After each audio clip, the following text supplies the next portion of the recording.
And I hope you had a wonderful weekend time. Today, I would like to welcome all of you for today's training. We have been on diversity management for a while, and today is the continuity of the training. So, I would like to welcome all of you that have been taking time to join the training, and then you have been following from the beginning to this day. Today is also another day for the training, and I wish to welcome all of you for today's training. Diversity management is a very important topic in our contemporary society, where the issue of inclusivity and exclusivity is a matter of concern. Diversity and how can we to bring together the diverse groups, the diverse identities to benefit our society organizations. That is the reason we are doing this training so that people can have skills to manage their differences and of course be able to contribute to a meaningful and a way performing society or organization. So diversity, we have been saying that diversity is in a various form in organizations, in the society, or we experience diversity, do you understand? So in our interaction, social interactions, there are issues of diversity. People are class conscious, they are conscious of where you come from, your level of education, and all of that that necessitate their interaction. So we really want to hope that you are going to benefit from this training really good, and you are going to contribute your quota to make our society inclusive and accommodating. Now, for those of you that have joined us so far, please can you help us share the link to others so that they can see the link and also join the training. If you have joined us, do way to share the link to our WhatsApp group so that others can see and join the training on diversity management. Diversity, we say, is is a very multi-dimensional. It comes on different accounts. Either we see it as diversity in terms of identity, diversity in terms of language, diversity in terms of our education, diversity in terms of disability, gender, and all forms of diversities that we're talking about.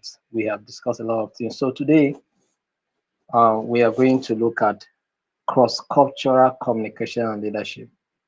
Cross-cultural communication and leadership. Cross-cultural communication and leadership.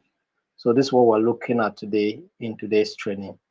Cross-cultural communication and leadership. So how can we communicate across cultures? Because we are interacting with people from different cultural backgrounds. So how do we communicate in such a way that our communication will not bring about provocation? Our communication will not bring about disunity.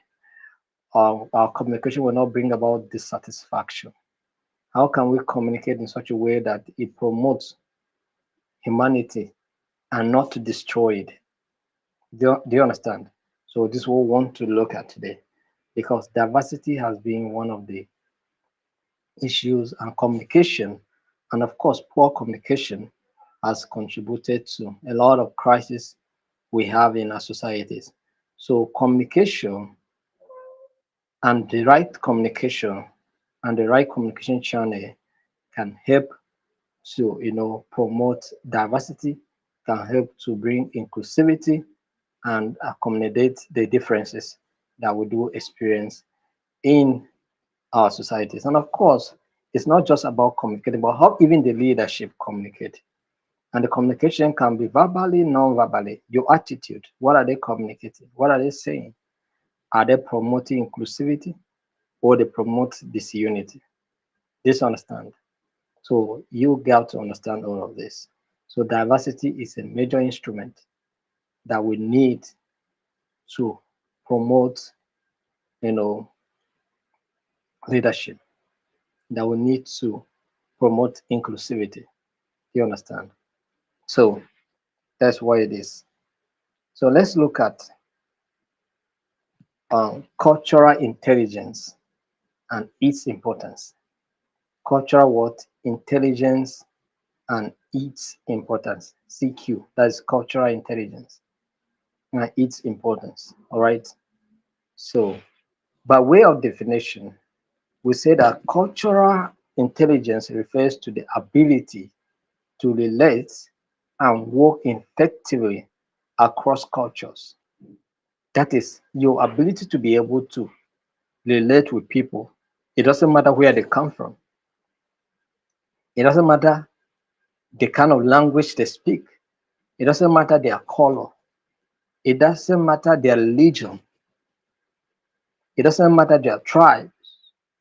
You are able to relate with them effectively, work with them, you know, and achieve productivity in your endeavor. Then we are talking about cultural intelligence.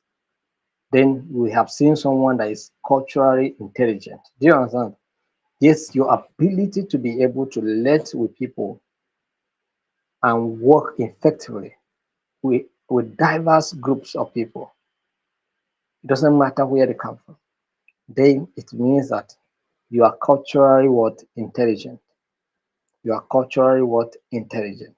That's what it means.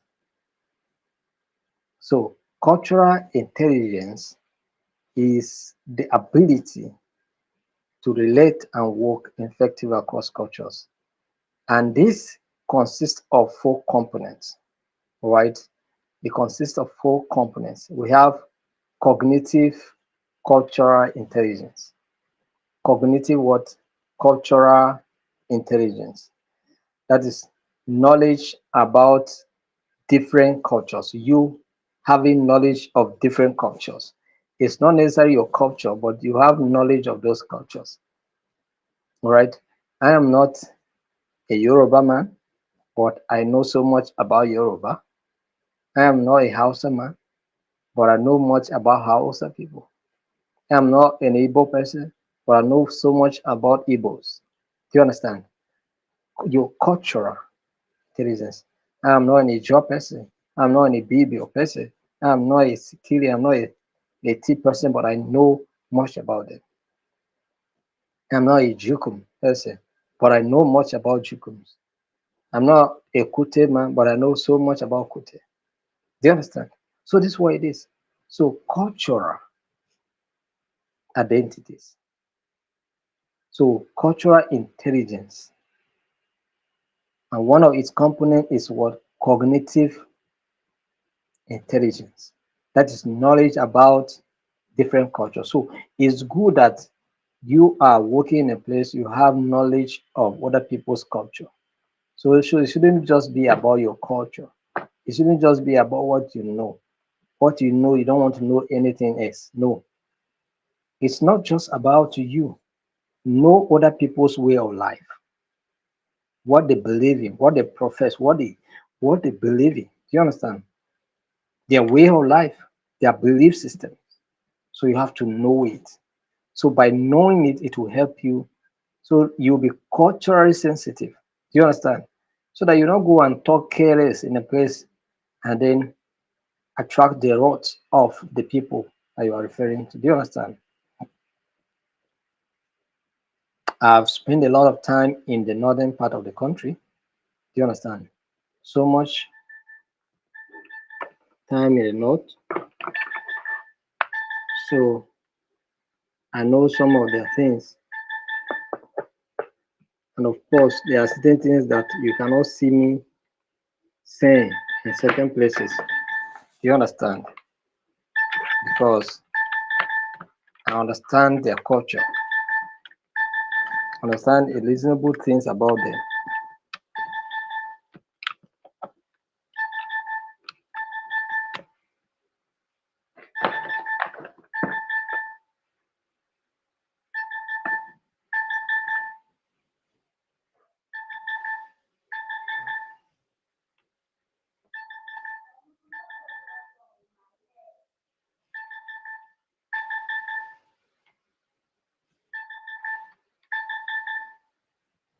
So I understand so much about their culture and what it means.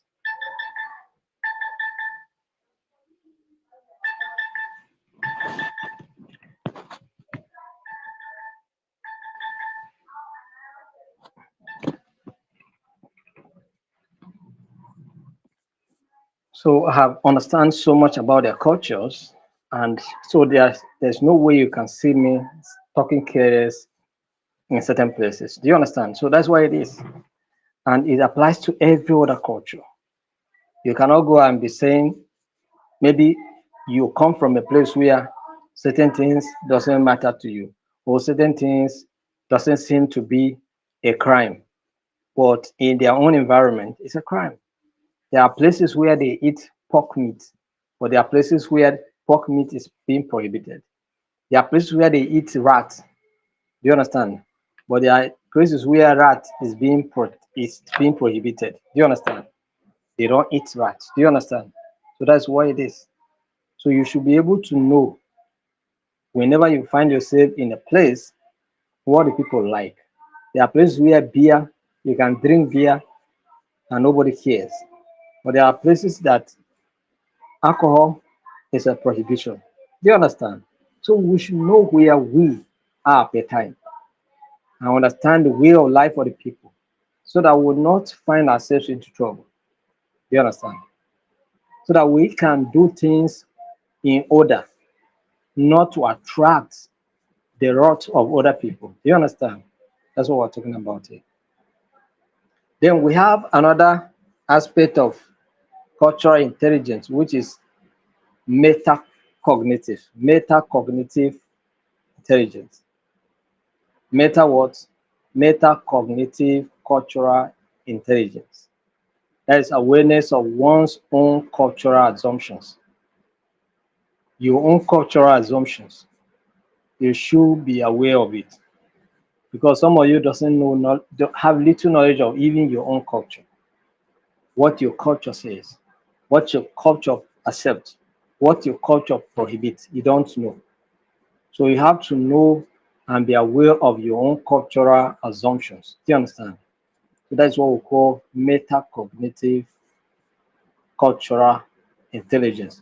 Knowing your own culture, knowing what your culture says. Do you understand? And the assumptions about your culture. Do you understand? So that you can be able to handle some issues. Do you understand? Yes, there are some several assumptions about cultures. People look at other cultures. They say if you visit a tea person, a tea man will give you his wife to sleep with. It's an assumption. It does not happen. It never happens. Do you understand? But it's an assumption. So you have to know so that when someone is talking, you're not going to kill yourself. It's an assumption. Do you understand? So it's when I was about to go to NYSC in Akwa Ibom, they told me Akwa Ibom people eat human beings. So should I go to Akwa Ibom and begin to look at everyone as a human eater? How will it look like? Do you understand? And of course, if you are an Akwa Ibom person and you are in a place where they're talking about your way of life, so how do you feel? Feel bad?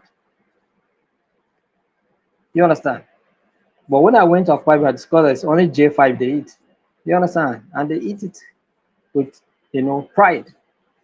One of the best meat for them. Why in my place we don't eat J5, we don't eat dog? Do you understand? So it's like that. So you have to know your cultural assumptions. You have to also know certain things about your culture and how people assume what your culture is. Do you understand? So that when certain points are being said, you're not going to kill yourself for any reason. Do you understand? It's very important. So motivational cultural intelligence is another aspect of cultural intelligence. Motivational what? Cultural intelligence, willingness to engage with different cultures. Yes, you should be willing to work with others. Don't isolate yourself. Don't look at yourself as the most holiest of holiest culture. So you don't mingle with others. No, it shouldn't be so. It shouldn't be so. You understand? Mingle with others, work with others, interact with others, have friends across other cultures. Do you understand? Have friends. Have friends. Have what? Friends across other cultures, different cultures. So have friends, willingness to work with other cultures. Shouldn't just be your people that you work with.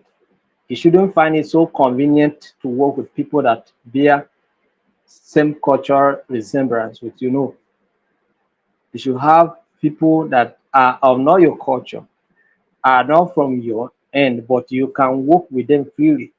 You can work with them. You can team up with them to do something. Do you understand? That's what it should be. Behavioral cultural intelligence. Behavioral what? Cultural intelligence. Ability to adapt behavior in cross-cultural interaction. Ability to adapt behaviors in cross-cultural interactions. Yes. Sometimes you are in a place, you begin to do what they do. You understand? Behave like they behave. Speak like they speak. You understand? Speak their language, wear their clothes, do so many things they do, eat their food. Yeah. Live a life. Live your life like that.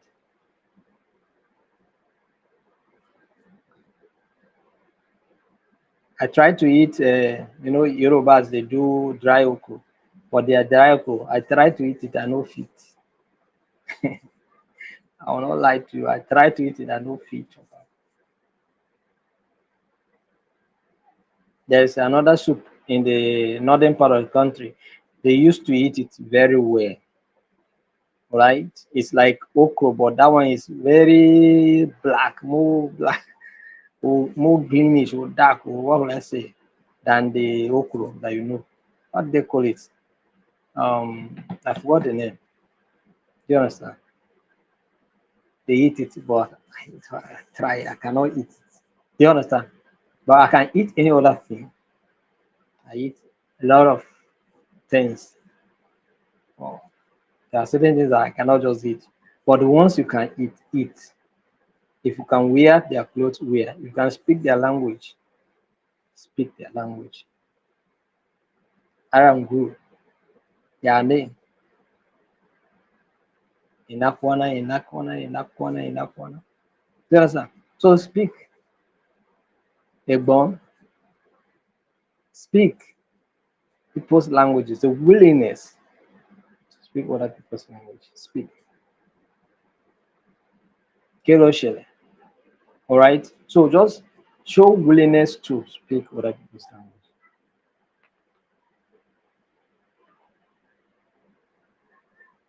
Do you understand? It's very important. So we have successfully looked at the components of cultural intelligence. All right. We look at cognitive cultural intelligence. We look at meta cognitive cultural intelligence. And we also look at motivational cultural intelligence. And we went ahead to look at behavioral cultural what? Intelligence. These are the things that we're able to look at all together. So if you are joining us, do wait to share the link to someone, let them also enjoy it. Invite them to be part of the training. And of course, you can paraphrase by commenting what you're hearing me to say. I spoke about cultural intelligence. You can comment it in the comment section. You can also comment the various components or types of cultural intelligence that we have discussed. So let's look at why cultural intelligence matters in the workplace. Why cultural intelligence matters in the workplace. Cultural intelligence enhances teamwork and collaboration in diverse environments. So cultural intelligence promotes teamwork because you are willing to work with others. You are willing to, adapt to other cultural uh, affinities that appeals to you. And then, of course, you can be able to work with anything. You can be able to work with anybody to achieve the goals of your organization. Do you understand? So that's what it is. So it's the goals that unite all of you. So you are working with other cultural differences, backgrounds to achieve your goals. It doesn't matter where someone comes from. So far as the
So we have discussed cultural intelligence, and we'll look at different types of cultural intelligence. And we are looking at why cultural intelligence matters in the workplace. We say it collaborates, it unites, it promotes teamwork. Do you understand?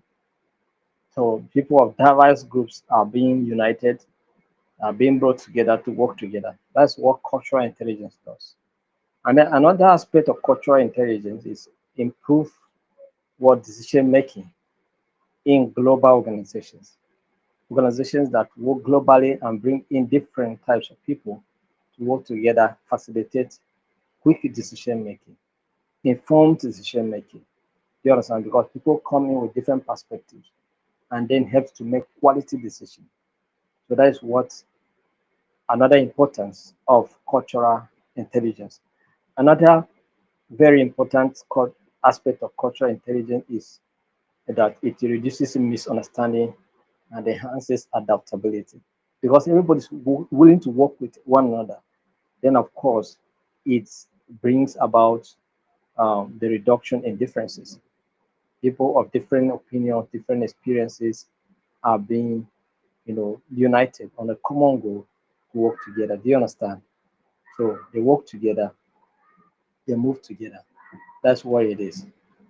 So cultural intelligence enhances what it enhances uh, the reduction of misunderstanding, all right? And of course, it promotes adaptability. So that's what it means. You understand? So, how do we develop cultural intelligence? How do we develop cultural intelligence? Because it's very important to develop cultural intelligence. Do you understand? Very, very important to develop cultural intelligence. So, how can we develop cultural intelligence?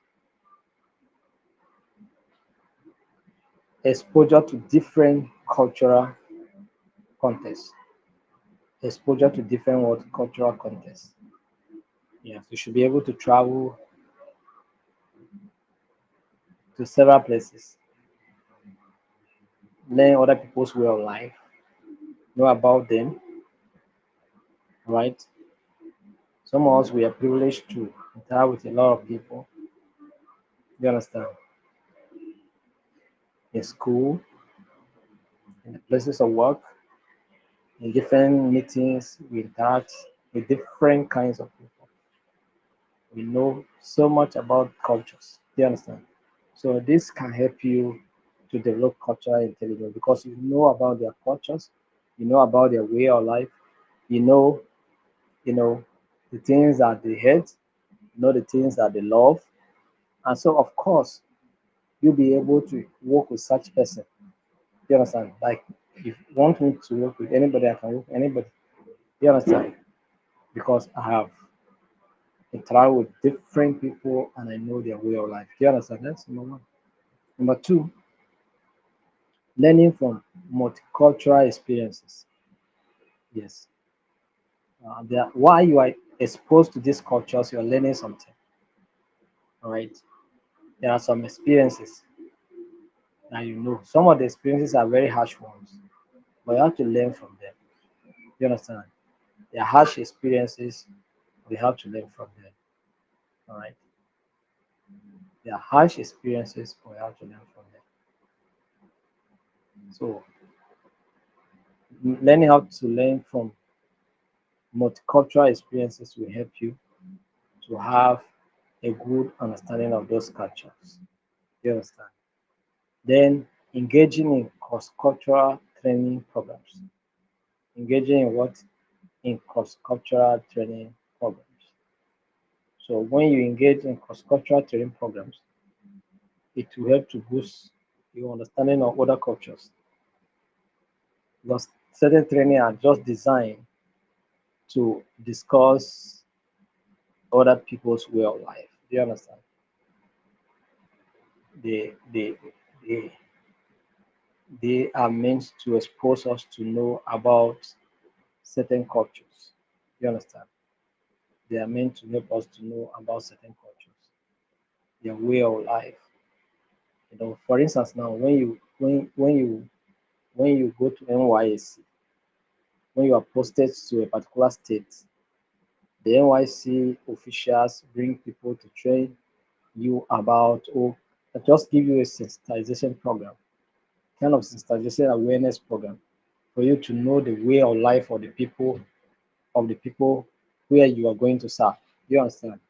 They teach you so much about their way of life, right? And their do's and their don'ts. Do you understand? So that while you are mingling with them, you should not go and do something that will provoke uh, the their anger and all of that. So engaging in cross-cultural training programs will help you expose you to different cultural groups, cultural um, backgrounds, histories, their way of life, and all of that. Do you understand? And by so doing, you will become culturally intelligent. Do you understand? You will become culturally intelligent. So that's why it is. All right. So let's look at the effective communication in diverse work environment. Effective communication in diverse work environment. Right. Communication is a channel by which we express ourselves, right? And we express ourselves differently. We express ourselves verbally, we express ourselves non-verbally. Do you understand? And but there are certain things that we would like us to know, the common barriers to cross-cultural communication, right? Common barriers to what? Cross-cultural communication. Number one is language differences. It's number one barrier. When you don't understand people's language, sometimes even when they are speaking about something that does not concern you, you'll be feeling like you are being gossiped, right? You feel that you are a topic of discussion or for discussion, but sometimes it's not so. It's simply because you do not understand their language. That's why you are entertaining the fear, or it's not so. Do you understand? Then, so sometimes because of this lack of understanding or because of language differences, there are misinterpretations, right? And sometimes, even when translation is being done, it may not be 100% translated, sometimes with the meaning and the intent of what the person is saying. Do you understand? Then, cultural assumptions and stereotypes, right? There are so many biases affecting our understanding, right? We stereotype certain people. These people are Nyamiri, these people are Bokis. Do you understand? And when they say you are a Boki, there is a meaning attached to it. You understand? When they say Aboki, this is not a friend though. Aboki generally in the Hausa language means friend. You understand? But when someone from the southern part of the country call you an Aboki, know that it's an insulting way. You understand? They're insulting you, that you are an ignorant person, you are a foolish person. You understand? That's the meaning behind. You understand?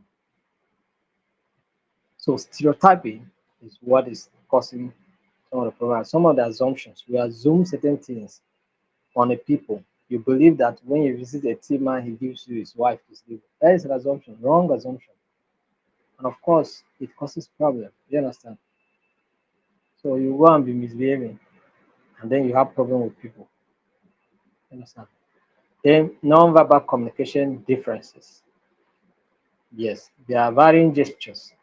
There are gestures that I will do that will be acceptable in my own community, but in your community, it may be prohibited. You understand?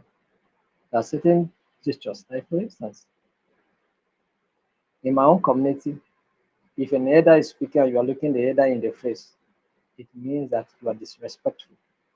You understand? But in another cultural environment, If you are a narrator is speaking to you, or someone is speaking to you and you are looking down on the ground, it shows that you lack confidence. You understand? So these are differences. So this non-verbal communication and differences, that is body gestures, eye contact, and personal space across cultures, right, makes it look very, very challenging to communicate effectively. Do you understand? So these are the common barriers when it comes to cross-cultural communication. We talk about language differences. We look at cultural assumptions and stereotypes, and we also look at non-verbal communication differences. Do you understand? All of these affect our communication, most especially in a multicultural environment. Do you understand? Then let's look at strategies for effective cross-cultural communication. How do we communicate that our communication became, effective, most especially in a cross-cultural environment, right? Let's look at active listening. You first and foremost listen actively and have an understanding of what a party is trying to say, right? So don't rush into responding so that you will not end up getting it wrong. So pay attention to both verbal and non-verbal cues. Do you understand? Very, very important. Then clarity and simplicity. Clarity and what? Simplicity. Avoiding jargon and idiomatic expressions. Avoid what? Jargons and idiomatic things. Just make your communication very simple, coherent, and understandable. There's no even if you're a professional, don't use professional words. Let it be simple. Break it down for other people to understand. In that way, they will understand you easily. Cultural adaptability. Understanding and respecting different communication styles will help you. You understand? So you have to adapt with the people's way of communication wherever you find yourself. And if possible, we also learn to communicate in the way they are communicating. You understand?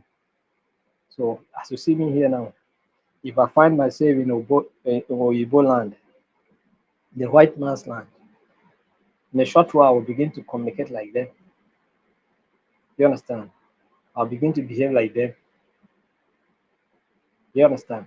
So that's why it is. So adapt, all right? Adapt.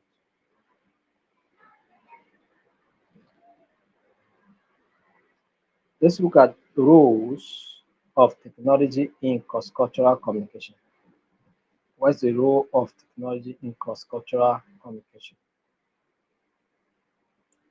Roles of technology in cross-cultural communication.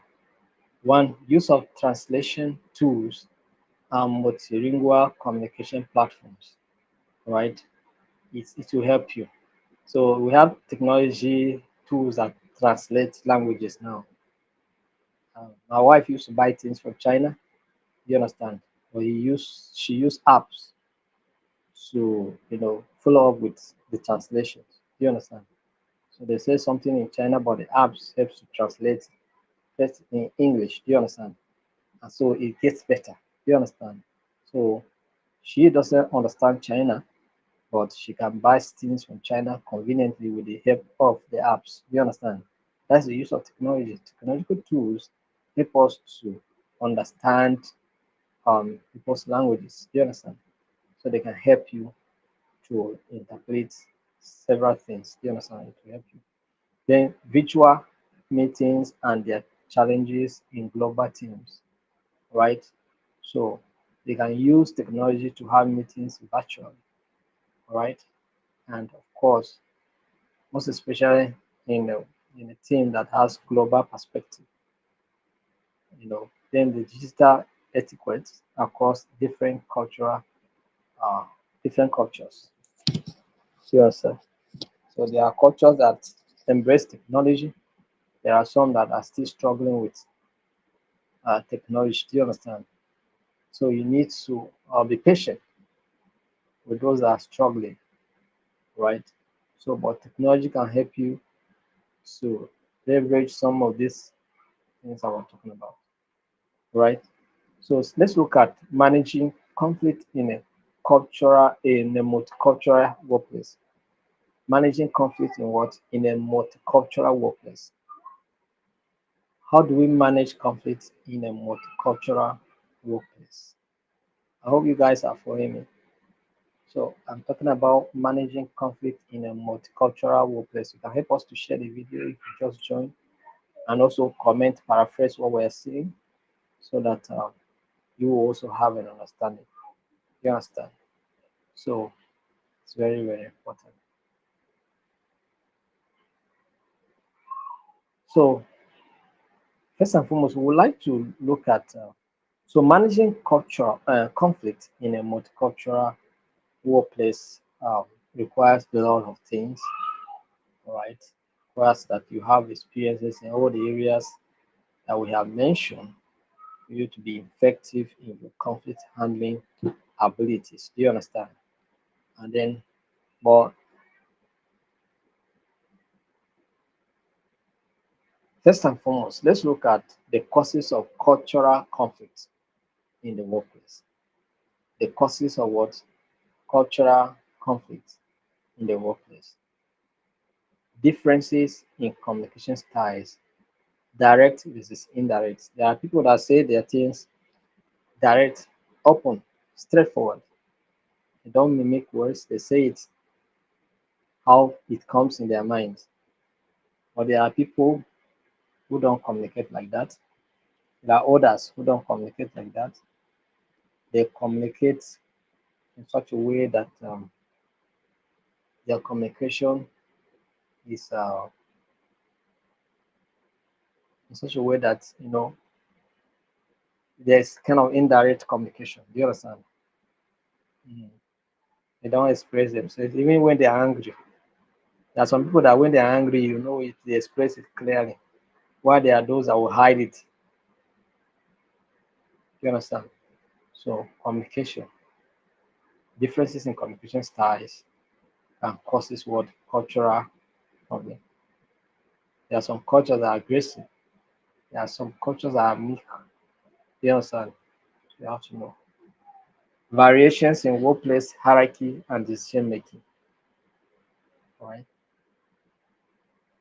So the hierarchical arrangement in the work environment and also causes cultural, most especially when such hierarchy is embedded with cultural issues, where there are element of favoritism, where there are element of nepotism. Do you understand? They cause such cultural environment crisis. Do you understand? So that is what it is. So variation in workplace hierarchy and decision making can cause uh, cultural conflicts. Do you understand? They can cause cultural conflict. Misinterpretation of cultural norms and behaviors. Misinterpretation of cultural norms and behaviors. All right. So when cultural norms are misinterpreted, when behaviors are misinterpreted, they can cause cultural conflict. Do you understand? They can cause cultural conflict because there are certain actions that people may exhibit. They don't mean harm, or someone misinterprets it, and then it causes problem. Do you understand? Based on the person's interpretation, it causes harm. That's why it is. So misinterpretation of cultural norms and behaviors can also be a problem. Do you understand? Then conflict resolution strategies. So conflict resolution strategies. Cultural awareness training. So you have to train people to be sensitive, culturally sensitive.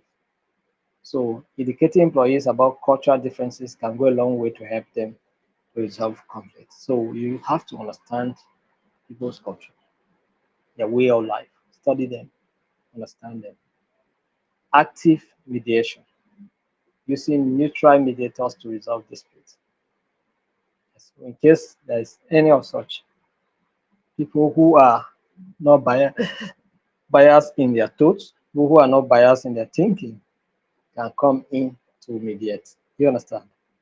Very, very important. Adaptive negotiation techniques. So adjusting approaches based on cultural expectations.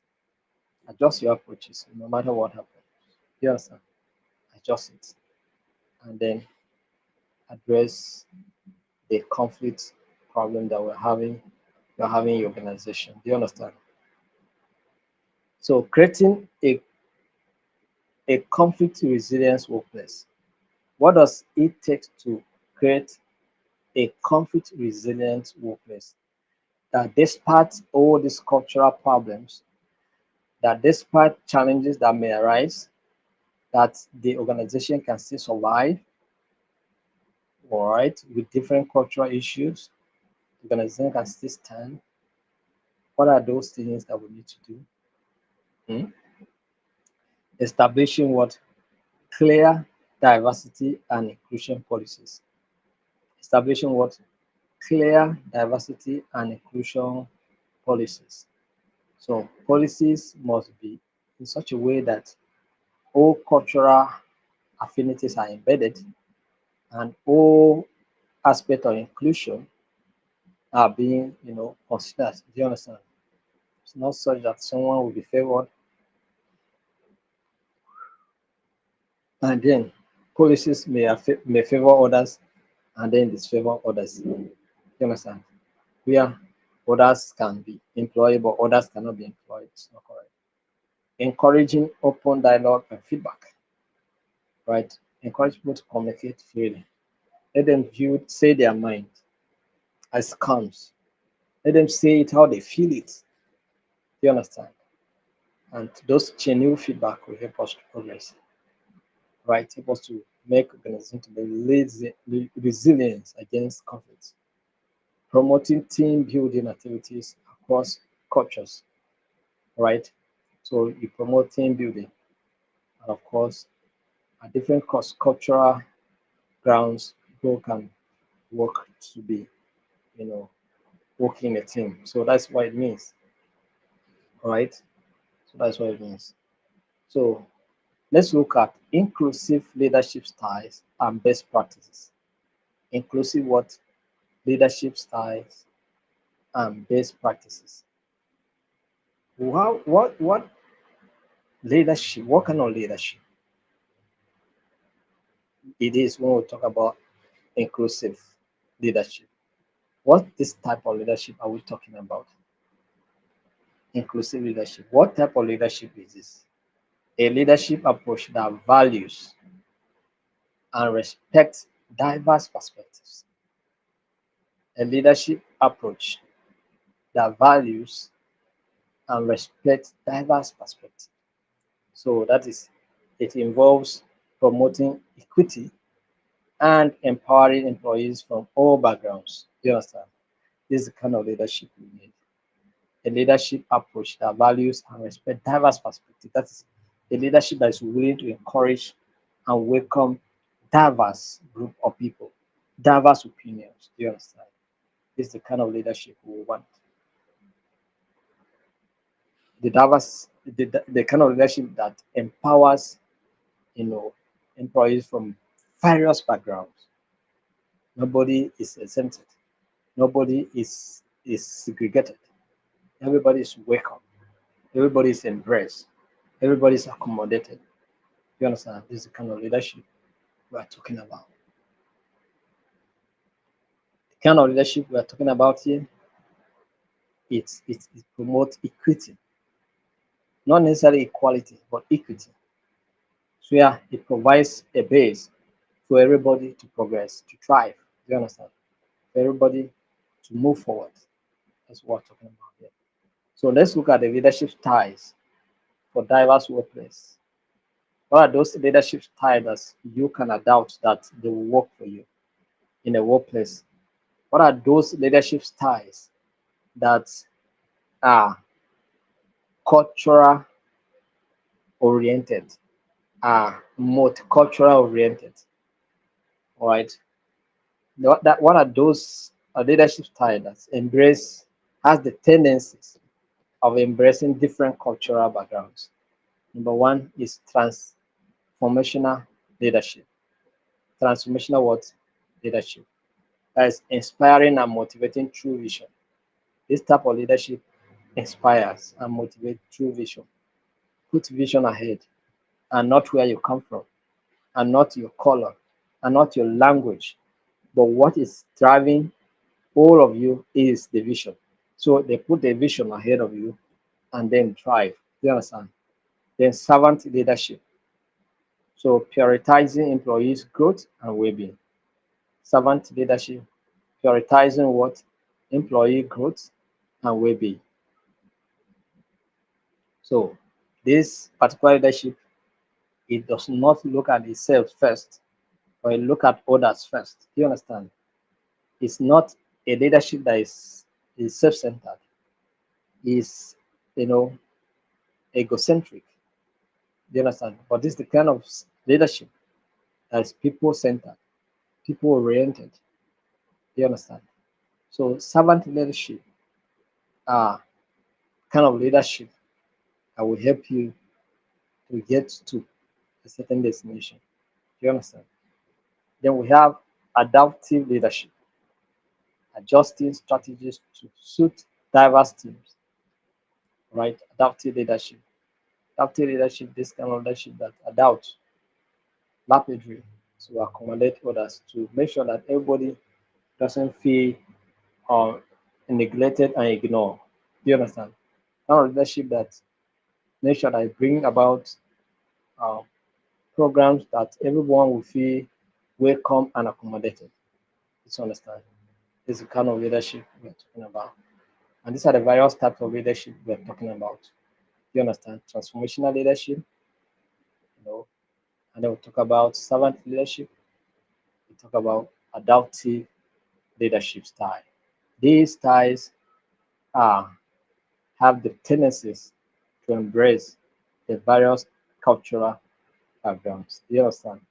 Then we'll talk about best practices for inclusive leadership, self-awareness, that is understanding personal biases and cultural influences. Are there personal biases that you're experiencing? Are there personal cultural influences that influence your decision making? You understand? You have to understand yourself. Empathy and active listening. Valuing employees' diverse experiences. Give others opportunity to say something. Let them share their experiences. Value genuinely their experiences. You understand? And by so doing, a lot of issues will be settled. You understand? Encouraging diverse participation. So encourage diverse what? Participation. Let many people participate. Let many people be given opportunity to contribute. Right. Yes. By the time you give people opportunity to contribute, it will help to reduce sentiment. It will help to reduce resentment. You understand? Continuous learning. Staying updated on cultural trends and workplace inclusion strategies. So if you know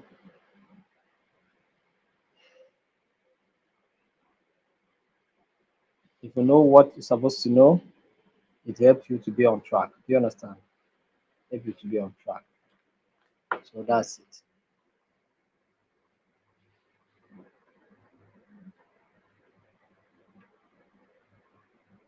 So continuous learning can help you.